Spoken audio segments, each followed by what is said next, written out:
Welcome to Cryptocurrency, a podcast by smart women smushing everything crypto and blockchain into busy mom lives, ensuring the where, how, and what we're learning so you don't have to spend your precious minutes asking the questions. Anything discussed in the podcast is not financial advice, and as with everything parenting, do your own research. I have some drama on the blockchain that give it to me. That we need to discuss. All right. And I want to preface this with I don't want to discuss this in a way that like unsubstantiated rumor. Like, this is the information that has come out. Okay. This is what we know so far. And I have receipts. I did some screenshotting just in case, we need to. So this is like all the tea. Okay, hit me. Okay, this is pretty big. Okay. Yeah. Okay. So I was interested in purchasing a women's tribe NFT. Okay. I don't know if you've heard of them, but there was a lot. Just one. That's one you talk about. Yeah. Love so okay. This is actually new. So there's another one that I've already invested in. This one just had their pre-sale. Like, they had a 2-day pre-sale. Okay. And everyone, like Eva Longoria was in their Twitter space chat. Okay. I'm not a Twitter person, but like they had like a live chat. Right. Yes. Okay. Spaces, I think it's called. Yes. Yes, that's exactly right. So she was like helping with So anyways, it's a big deal. Everybody's been waiting for it. The pre-sale list was impossible to get on because you had to spend your entire life on Discord. And I just don't have the time to do that. Right. So I was like, I will see if I can get lucky on public sale, if there's any left. So basically public sale was today, 11 a.m. my time. So the mint price was affordable for me. It was like 0.04 ETH. So it wasn't bad. A lot of hype around it. Discord was a mess because there's just tons of people don't know each other, just chatting in there about whatever. And all of a sudden I log on today because I'm checking in every once in a while because I have a real life. I log on today and there's all this chatter on there about the creator or one of the developers of this project. There had been some allegations that she had been in cahoots with someone who had stolen, basically the images have been reproduced from somewhere else. Oh, no. Like that. And this is like hours before the public sale.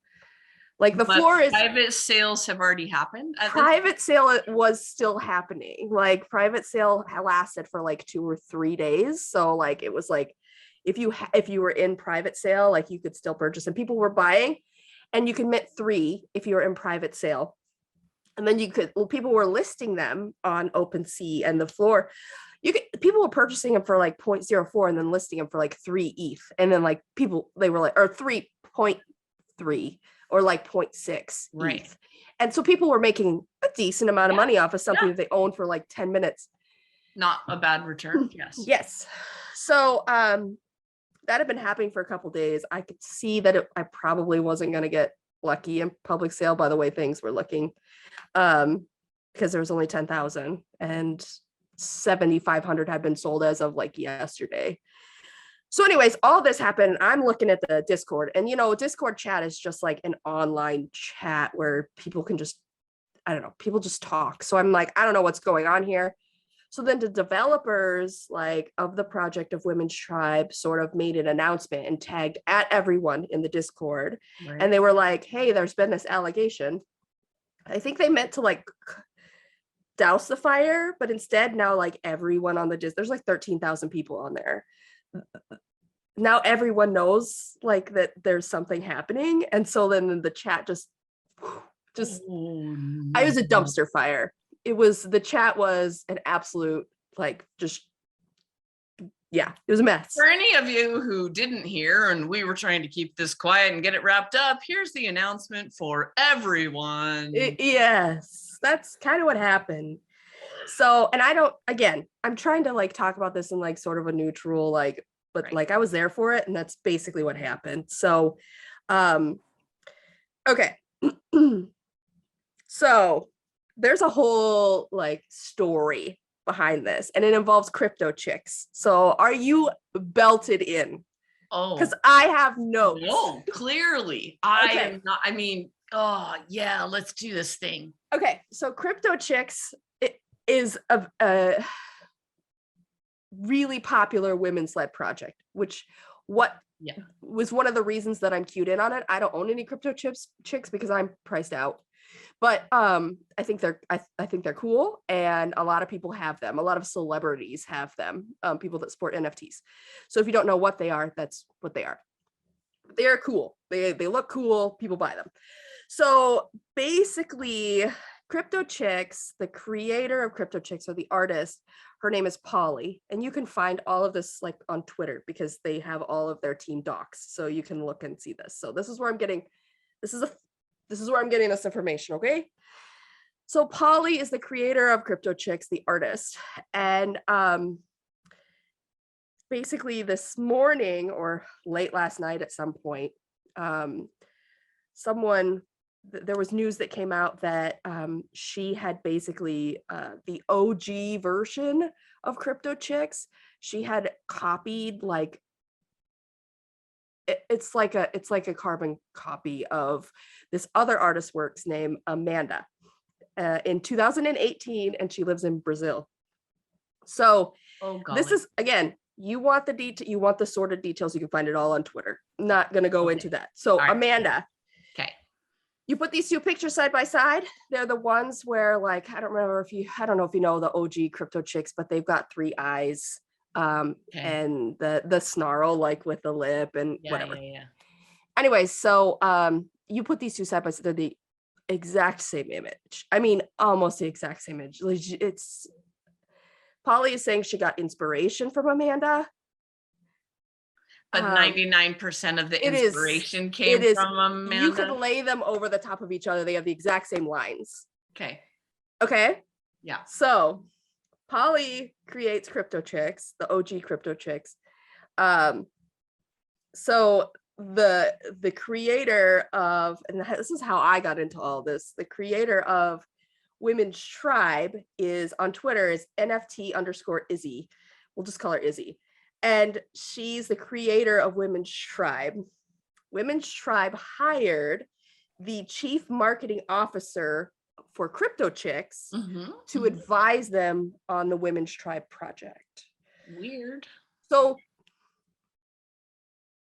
they're not really like related, but Women's Tribe like got some kickback this morning from being correlated to this like potential copyright like content issue, which may or may not be an issue. Again, I've only seen the pictures and drawn my own conclusions from what I've seen. But it does look questionable. And I could see how people could be confused and sort of upset over this, especially as such a big project. Crypto Chicks, as of yesterday or the day before, was selling near like 3 ETH floor per Crypto Chick. If you go on OpenSea right now, I don't know about right now, but like an hour ago before I got on here, it just tanked. I mean, people are like selling their Crypto Chicks. Like they're selling them for like, the floor is like 0.5 ETH right now, like just right off the edge. So I don't know. So that's the tea that we know so far. Oh my God. So Crypto Chicks as a project, as a company, whatever you want to call it, is reaching out to Amanda in Brazil because they didn't know about this. So they're investigating all of this. And Polly is basically, who is the artist for Crypto Chicks, is saying, she's the artist for Women's Tribe, right? No, she's the artist for Crypto Chicks. So what they're alleging, what whoever this is, Amanda or whoever is alleging, is that Polly took Amanda's idea, reproduced it, and then sold it for lots of money under the All the Crypto money. Chicks name. Got it. Yeah. So whether that's true, again, gonna hands off on that one, but that's the Yeah. allegation. So Crypto Chicks as a company now has reached out to Amanda and said, hey, we didn't know about this, but we want to, any of the sales that we've had from any of the images that are similar to yours, we are going to pay you for. So I think that's pretty cool. Kind of them. Yes. Yes. I mean, it's still, you know, all things considered, not the best scenario overall. But they are reaching out to Amanda from what they say on Twitter, but they're like, they screenshotted it because all this is happening in Discord. I am not in their Discord because I don't own a Crypto Chicks. But that's basically what I've been like diving into this morning, trying to figure out what's going on. So basically the women's tribe thing, even though it was it's a different project. And this all may seem very sordid because it is kind of like he said, she said, but the only reason they were involved is because what was her title? The chief marketing officer for Crypto Chicks, whose name is M, who is not, I guess, related to any of this, I would assume, she just was involved with both projects. So, anywho, there's more. I mean, this literally happened like hours ago. So is Women's Tribe going to hold the public sale? Or they did. It sold out in 2 seconds. It was at 11 a.m. today. Like, and all this came out like hours before the public sale. And I was at that point sort of wavering, like, I don't know if I want to get into this. And then I was like, give it a shot.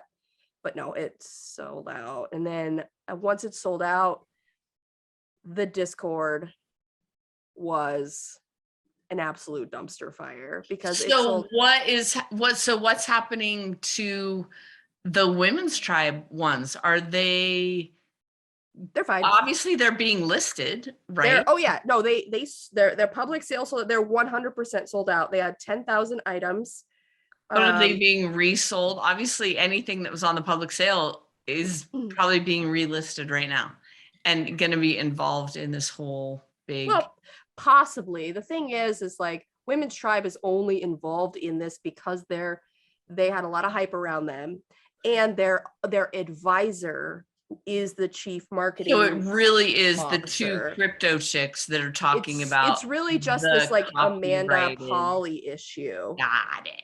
Yeah, but Women's Tribe was dragged into it because there's so much hype around Women's Tribe's public sale today, like that there was only 2,500 left or something, like I don't even know, a small amount, and there was like 13,000 people that wanted to whatever. But the chat was absolute insanity after the drop, but it didn't really have anything to do with just sort of like a carryover because okay, so here's the piece. So this is like, this is the most perfect segue into NFTs and digital rights management. Like, this is the thing that I don't understand why artists and creators are so upset right now.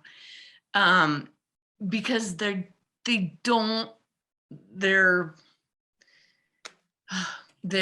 amazing creatures.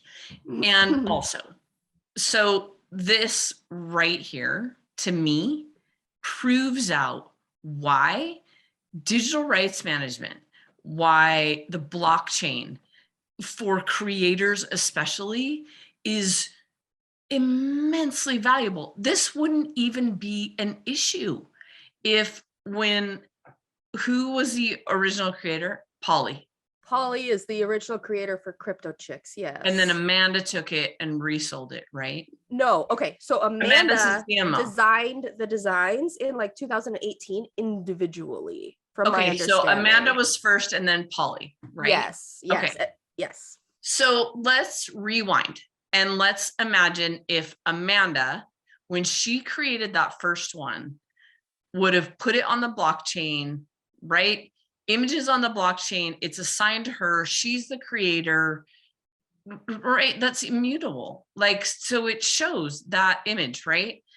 And then Polly puts one up that is by all rights no more than probably 10% different. That's the, if you look at US patents right now, and we'll just use that as an example because it's an easy one to look at. Like if you take a US patent and you change it, you only have to change it 10%, and then you can repatent a design. When it comes to like paintings and stuff, you obviously can't patent paintings, but if I take a Picasso and I'm like, oh, look, I moved the nose 3 inches to the left, it's obviously still like it's a derivative of that work, but too similar, right? And so when we look at art, like if we go back and say, okay, that's on the blockchain, we look at that image, it's registered, it's there, it's an NFT, it was one of a kind. Now, Polly has nothing to go off of. Like, it's like, okay, Amanda put this on the blockchain in 2018. So cool that you got inspiration from her, but you can't monetize that because it is too similar to something that's been registered. Now, I don't know what you do. Yeah, those are the same. Like she didn't even shift the eye. She didn't even No, yeah, it. that's the So same that like image. the snarl was going like the other direction. Uh, Wow. Okay, that's so I feel like, you know, in a court of law, a typical court of law, typical. that would be copyright infringement. I cannot take Mickey Mouse and put him in a different colored shirt and go, no, dude, totally different mouse. This guy's name is George, and he's clearly wearing blue. So I don't know who this Mickey guy is. Maybe I got some inspiration from him. Maybe I didn't. Disney's going to drag you over the coals. And so we can look at that and go, okay, we already have a precedent. Copyright is there for a reason. Trademarks are there for a reason. But those are in the US. They're not global. And so now you've got, where's Crypto Chicks based out of? Are they in the US? I don't know, to be honest. I think Okay. so, but I'm not sure. So in any case, like maybe we have two countries, right? And this is obviously going to be an issue going forward, where we have to come up with a global solution for patents, digital rights management, all of these things, right? And everybody talks about the ape thing. You know, I mean, we're seeing that show up. Well, if I can just right click an NFT and remint it, then it's a new NFT. And so it then becomes this big conversation. And I mean, I guess the world of art surely has had to deal with this for years and years. If I take a picture of a Renoir and I come home and I have my painter down the street who's a really good painter repaint one and I hang it in my living room, I can't just call it a Renoir. Like I can't, or, you know, I can't resell it as a Renault. Like I just, so this is where we have to figure out what is the support system now for NFTs. Like, what do we do when someone has clearly right clicked a yacht club, monkey yacht club, whatever the hell they're called or whatever, right? Or in this scenario, if we stay with the Crypto Chicks, like that's clearly a copyright infringement. So now what? I mean, I guess that's a big question. I don't know what the answer is to that, but Well, and what's difficult is I didn't look to see if she put it on the blockchain. I know she has an Instagram. So like the original creator, Amanda, if she just put it on Instagram and someone else found it and was inspired by it or whatever, and they decided to recreate it and put it on the blockchain, is it that original person's art? Because they are the first person to put it on the blockchain. Well, and that's where we talk about, and I'm assuming it's the same in the art world, but in the writing world, new writers get really frantic about, do I need to copyright my work? And the rule is, once you produce a work, it is copyrighted. You wrote it, it is copyrighted. If it goes to a court of law, and you can show a document that says, I saved this file on January 1st, that holds up in a typical court of law in the United States. But if you've got someone, it's always easier, faster, and costs you less legal fees if you can say, oh, also I register the copyright, but it's expensive. And so now you've got minting and NFTs and the blockchain and that piece of it, which is, okay, if you're willing to mint the thing, you incur that upfront cost. And so it comes back to, clearly, if it's on her Instagram, that's going to hold up in a court of law. Would it be easier for her to be able to say, I've got this blockchain piece?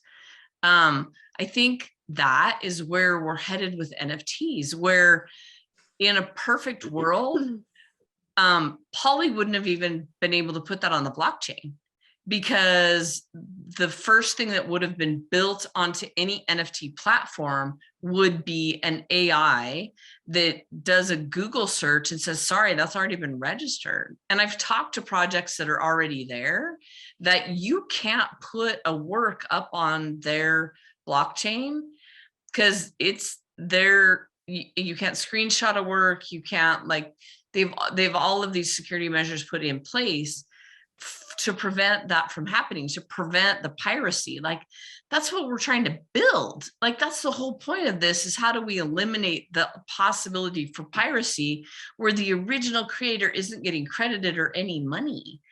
But you're right, I don't know. Like, I don't know how you solve that. I don't know. It's the Wild West. I mean, yeah, what do you 100%.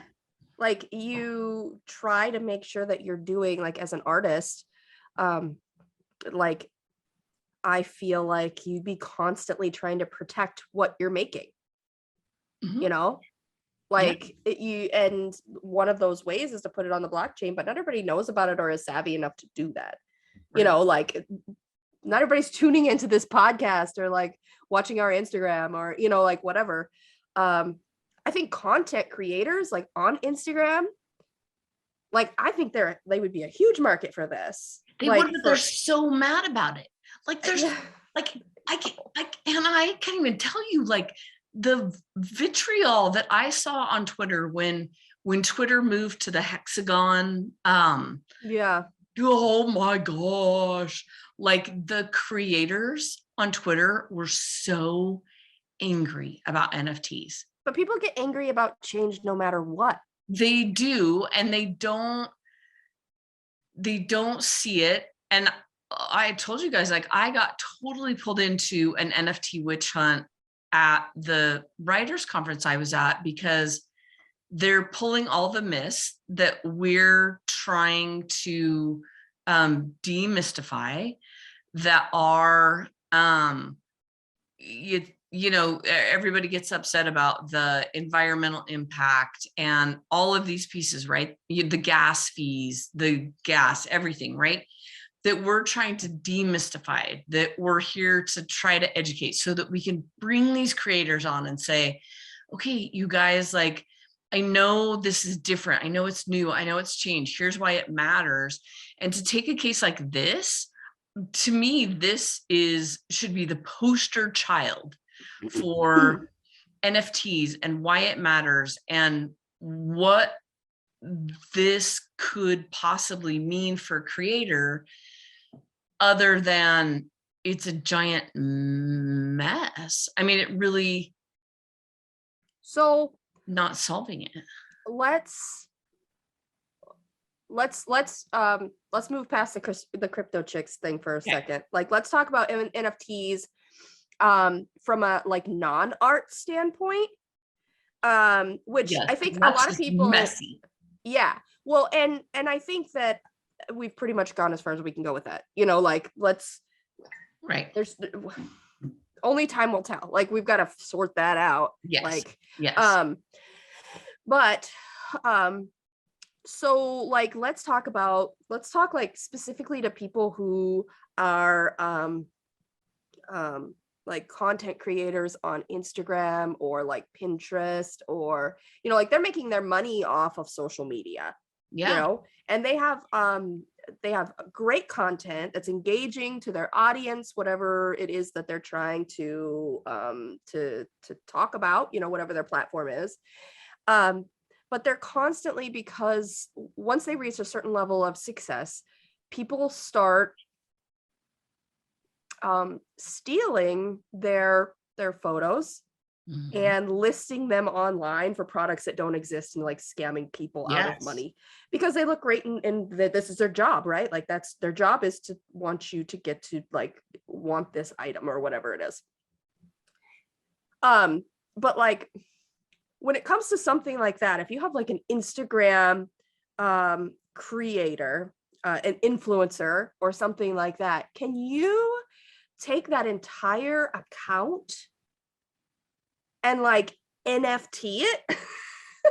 Or would you have to like do each individual photo or like ad, how would that work? I mean, Okay, so if we look at smart contracts as a whole, so if we back it up one more, okay, yeah. which is the first layer is smart contracts.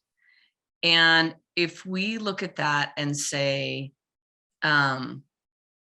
okay, smart contracts are going to replace legal contracts. And it's just a coded legal contract. And so that's the first step of law and ownership, right? And right now in our current physical world, we rely on contracts and law. So then the next step is smart contracts. And so if we go back to what we know in the current world, which is law and contracts, I can't just go grab Heidi Klum's likeness and have her sponsor my sneaker, right? She has lawyers who would send me a cease and desist, and we would use the legal system to make sure that I have to pull down all of her pictures. I probably owe her defamation, right? Like there's all this retribution, right? Throughout the legal system. And in most countries, they have some sort of scenario where that's the case. So any Instagram influencer would follow that path right now, right? And they would go after the thief through legal channels. So if we compare that to blockchain and where we're at, we have smart contracts. And so there gets to be, as we go forward in the future, a way to verify that every model would go out, every Instagram influencer would engage a developer to model their likeness, their voice, everything, right? And create, I would assume, an NFT for that they would hold. They would register it and say, this is my data, right? This is me. This is my voice. This is my image. This is everything. It's mine. It's an NFT. It's my digital ownership. I'm not going to sell that, but it is an NFT and it's mine. And so just like any model, Serena Williams athlete, right? Like anyone says, you can't just go use my likeness. I have an agent, I have a team of lawyers, I'm going to follow that up. I think we're going to see blockchain move the same way and replace that same legal system through using smart contracts. The piece that we're missing is the platform to register it. The knowledge that any of us need to go do that, which takes us back to, I probably should have done that before the NFT of me was created, because now what happens to that? Should I be getting paid for that? Yes. And so I think that's as we move into this whole concept of owning our own data. I mean, we currently give all of our data to Google and Apple and everybody, right? And this is data that we should be owning. It's our digital fingerprint. It's our digital fingerprint. It's our digital footprint, right? Like we create data every single day and none of us own it. And so I think with NFTs, the first step is we have to go out and proactively say, okay, this is me and I own it. This is mine.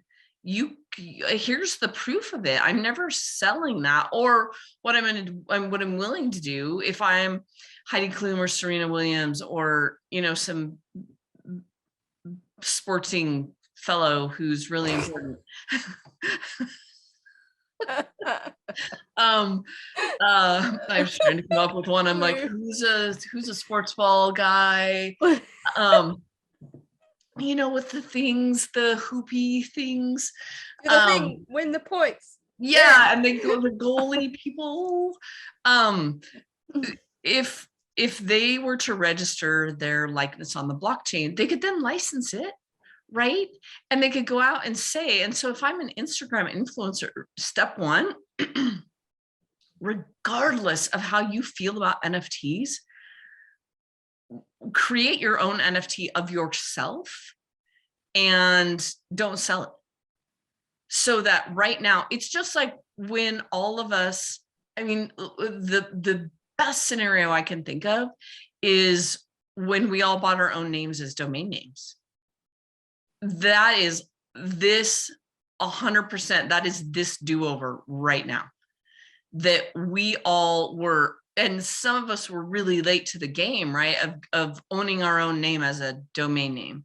Wait, when did we do that? Okay, well, we should do that. Okay. I missed it. I was busy. Let's do that. Okay. Before Suzanne puts up this episode, we're going to do that. I've done it. It's done. I lost mine. I had mine a really long time ago, and I when did that happen? failed to renew it. Well, and as an author, like I needed mine, and so I missed the boat on that one. Also, I feel like this is a good example of my grandiose dreams. And I'm like, well, I'm pretty sure Oprah owns hers, so I should own mine because I'm as good as Oprah. Hey, on the off chance, you know, that you get super famous someday, right? Like someone else is going to buy that and make money off it. Why not spend the money and get it done? Exactly. And so, or more likely in my case, I was always living in fear of I was going to make somebody really angry and they were going to turn it into like,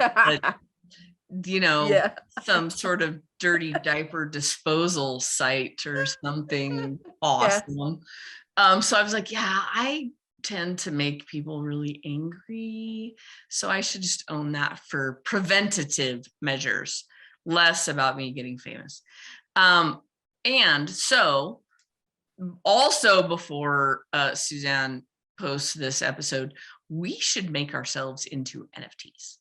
That would be cool. I want I've been looking for an NFT that looks like me that I can afford.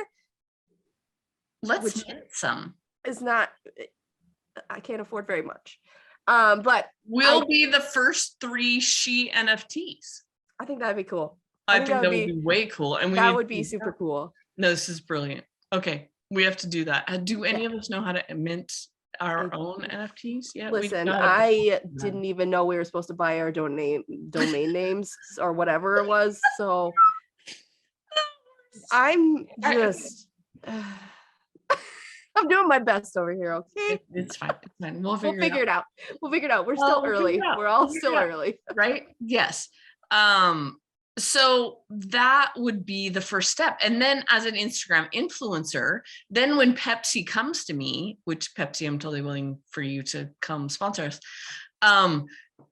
Then as an Instagram influencer, I could say, yes, tell you what, I will license this NFT to you for a limited amount of time, just like they do in any contract, right? Like anytime Pepsi comes to somebody and says, we want to sponsor you, there are terms to the contract. There is money exchange. There's a time limit on it. You can use it for this, this, and that, but not this, right? Like there are very specific scenarios lined out in that, which would just need to be included in the smart contract. That are, you can't just use this over here on this thing. You know, and I know a lot of creators have had issues with that when they put their images up on like Shutterstock or some of the things, and all of a sudden they're like, ooh, I'm apparently a spokesperson for a hemorrhoids commercial now, and that was not okay. Or like for me, like very truly, like all joking aside, like a lot of people, when the erotica books were a big thing, people were finding themselves on the cover of these erotica books and they were like, yeah, that's not okay with me. I didn't approve that. You know, and so then it goes into legal issues. And so then it has to go to a court of law and all of these things.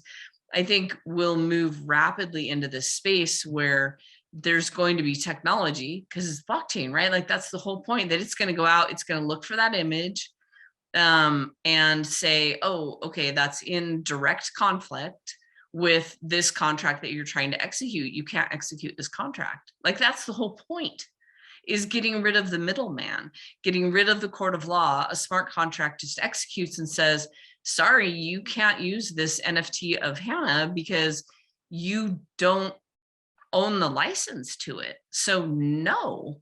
So I could make an NFT, a non-fungible token, basically. I could make an NFT of my likeness, like my real likeness. Yes. I could make an NFT of my voice. Yes. Depending on whatever it is that makes me money. Yeah. Right? Yes. Like if it's my ass, like I could make an NFT of my ass. Definitely. Right? I'm not going to do that.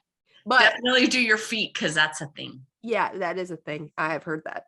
Yeah. You contemplated it from time to time when things, I'm telling when you things get rough. The first of the month rolls around, I'm like, so like, how much are they making? Like, what are we? Low overhead with the feet pics. Right? I'm like, and then I can write off all my pedicures. Like, God. So I mean, I think that like NFTs can be anything, especially, I mean, it extends from like if you're an artist, or if you're a model or a content creator or a singer, or, you know, like any of these sort of things that are difficult to like nail down, you know, like you don't have like a book, for example, like that's like a hard copy, like exactly. And I think the thing to do would be to pull up model contracts that exist right now. How detailed do they go? How do they prove that Heidi Klum is Heidi Klum? Like what is the contract that says this is a model who is agented and you can't just use her likeness? Is it just a picture? Or is it like Heidi's birth certificate? Like what's the verification, right? Like what's the verification process? Which, if I think about blockchain and what we've created, right, and third-party verification and a trustless society, it's simply the three of us verifying for one another that Suzanne is Suzanne, you're you, I'm me, right? And so it's just this, we would have to figure out, okay, what's the code look like to verify our likeness?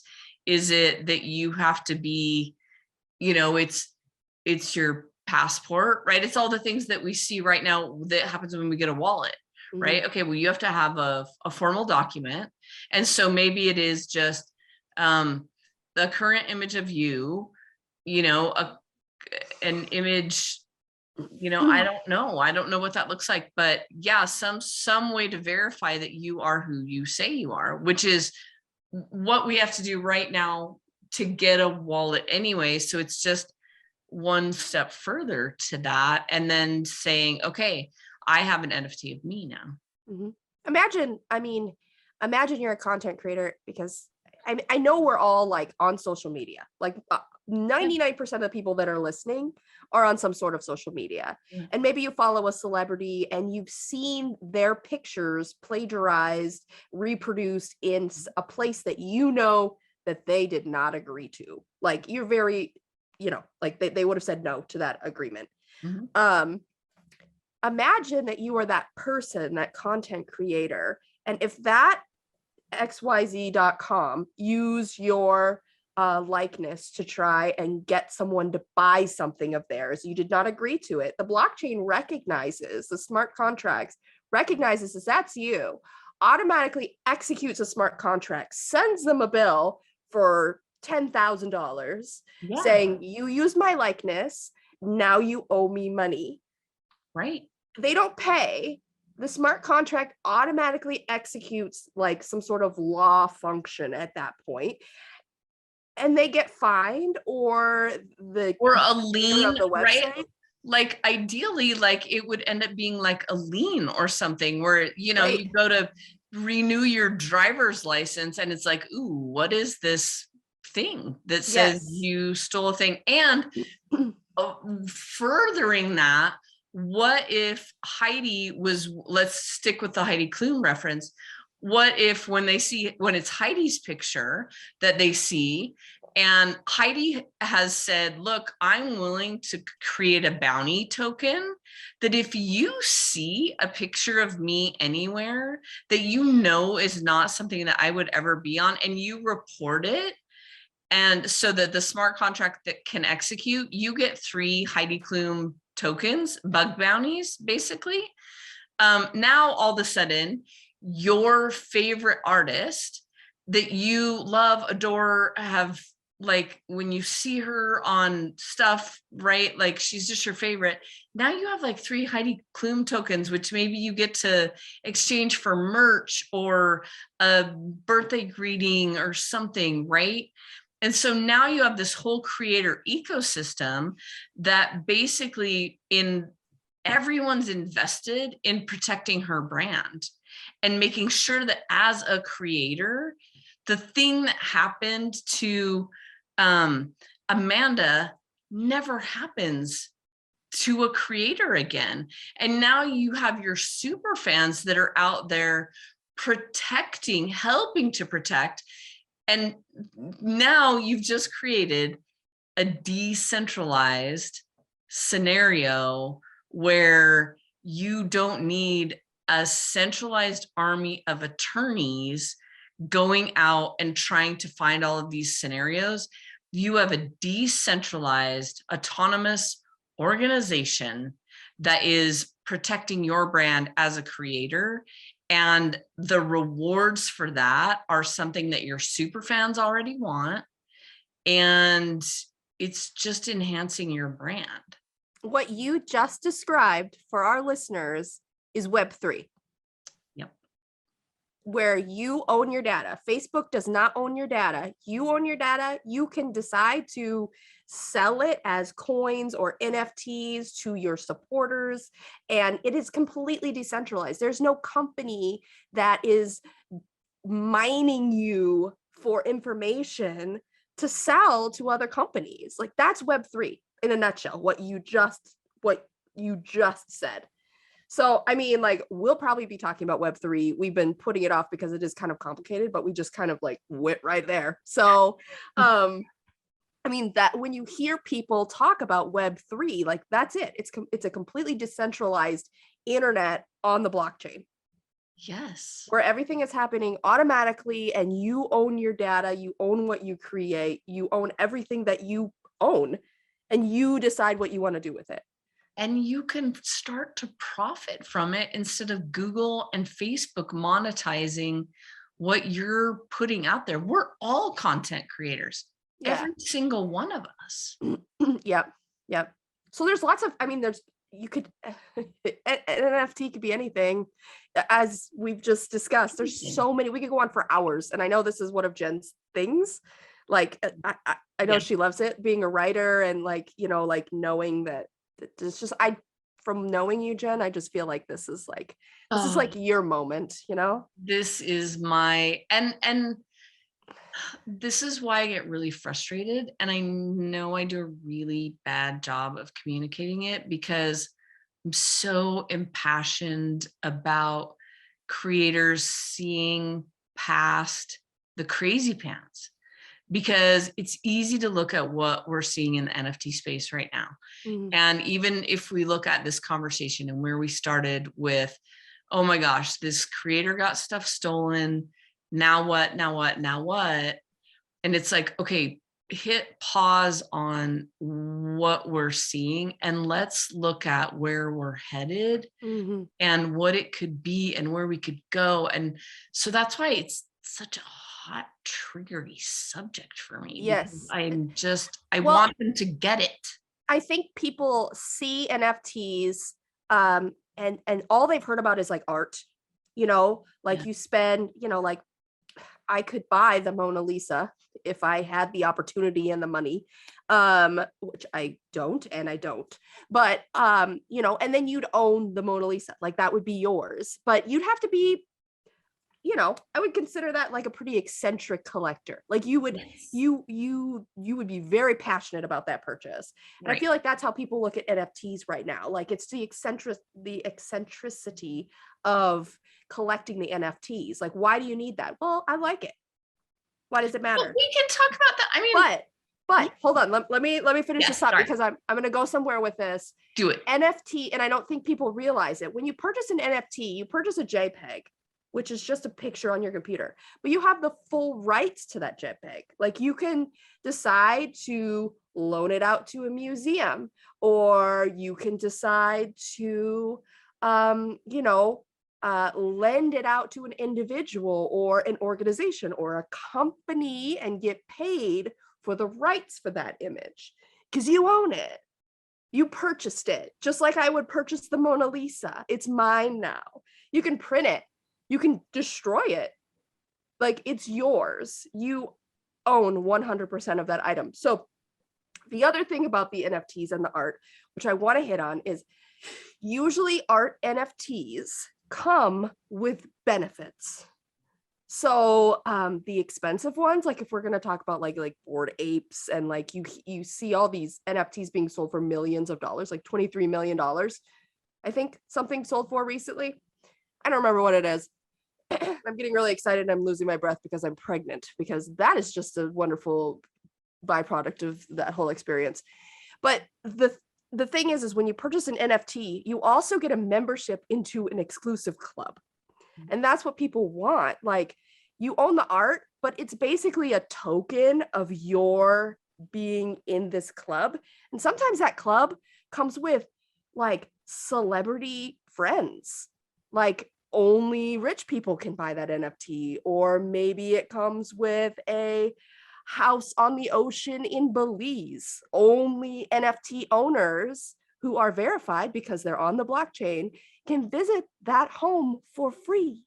Like there are so many benefits to owning NFTs, which is why it's so important to do your research when you're going to purchase an NFT, because what is the roadmap for this project? Like, is that Right. what Right. you're in What it are you for? getting? Right. What are you Yeah. getting?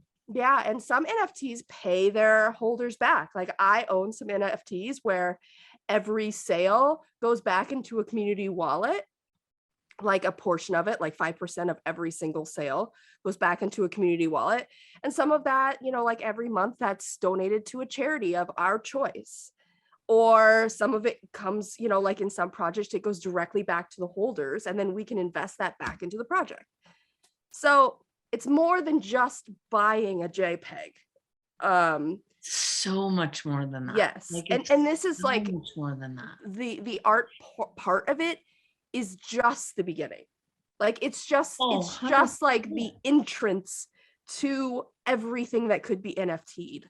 So like if you're standing here and looking at a piece of art and saying this is stupid, and you're not understanding the wide swath of possibilities of NFTs, then I really think you need to sit down and take a deep breath and research a little bit more about what the possibilities are here for you and for everyone else. Because I mean, NFTs, honestly, they could create a less complicated world for most people.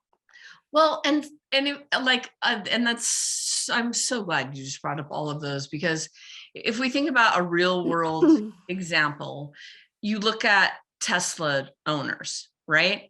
Electric cars aren't new. They've been around forever. But what Elon did with Tesla is he made this very community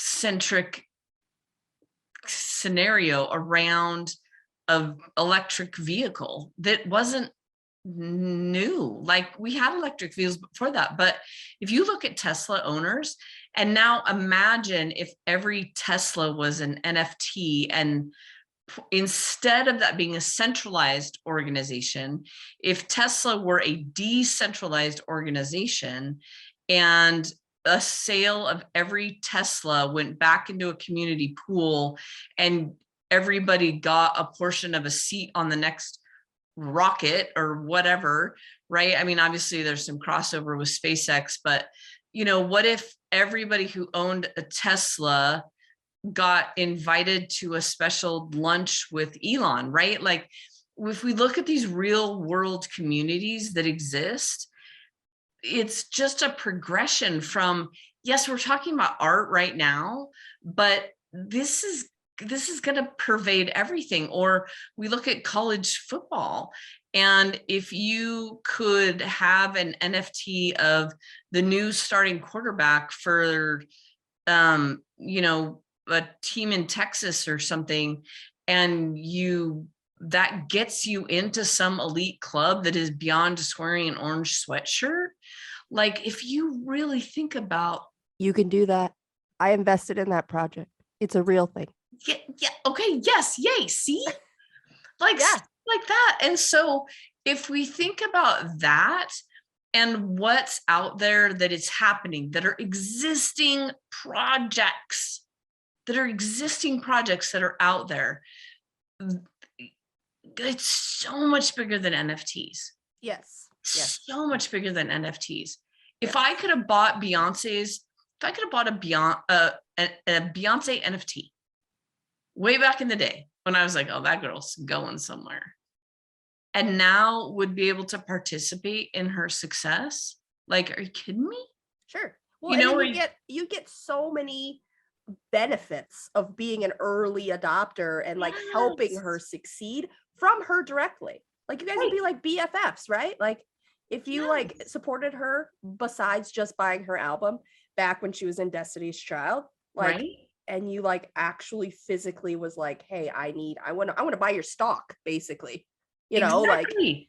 That's exactly what it is. And she's getting way more of that money. Yeah, sure. Why wouldn't she want to do that? Way more of that money. Well, and she doesn't have to deal with the label. Who's taking all of the, who's taking a massive amount of the middleman. Yes. Right. And so now she's able to crowdsource herself. Yes. And would she want to work with the label? Absolutely. But she's going to be able to sell some of that to a label, right? Like, it's all of the things. So it's huge. And I think you're right. And that's the piece people don't understand. Yes. I think people get caught up on it's just JPEGs. Like, why wouldn't I just right click? Because you can't do that with everything. This is the literal beginning. This is the very first Ford that was ever assembled. Yes. Why would I get rid of my horse? Why would I want a car? Right. Like, people still have horses. You could keep your horse. You don't have to choose. Exactly. So anyways, let's bring it, because I feel we could like just rant about this for a while, because there's so much, not just because we're both like passionate about it, but there's a lot to talk about. And honestly, I think we should probably break it up, because it's going to be a lot for a lot of people. It is. This is a good, we tied this up beautifully, if I do say so myself. Yes. You wrapped us back up into, okay, this is why. And I don't know, I feel like that means people are gonna come back. Like, so yeah, we're gonna talk about this a lot more. Please keep listening. We are gonna talk about this a lot more, because it's not gonna go away. So I think that as far as NFTs, the most basic sense is the art form. And I think in a future episode, we really like to talk about like researching NFTs. If you're interested in like diving into the shallow end of the NFT pool and like just starting to collect art and like decide how to decide which projects you want to be involved in and what benefits you'd like as a holder, that sort of thing. But I don't think as far as this episode goes, we're probably not going to get into it just because it's going to be a lot. This is a lot. I feel like we've tackled a lot. We took everybody into the deep end. So now we'll kindly escort them to the edge of the swimming pool. We will kindly escort you back out. Wait, yes. So for any of you who currently feel like you're drowning, we'll give you a break. We're gonna tackle a lot of those terms that came up because we hit some big terms today that were deep. So yes. Stay tuned. So to wrap up, we just I don't know if there's anything that you want to add at the end of this. But I know I just, want to say thanks for hanging on this ride, because this is something that we feel is like at the core of what's happening.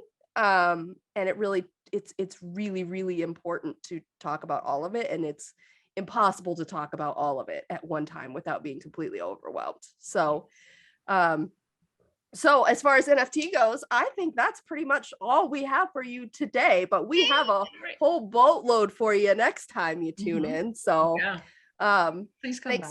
Thanks for stopping by and listening to us once again. Yes. That wraps up our conversation for today. If you have any suggestions or questions regarding this episode or any others, please let us know on social media. Thanks for finding the time to visit with us, and we hope to chat with you again soon here at Cryptocurrency.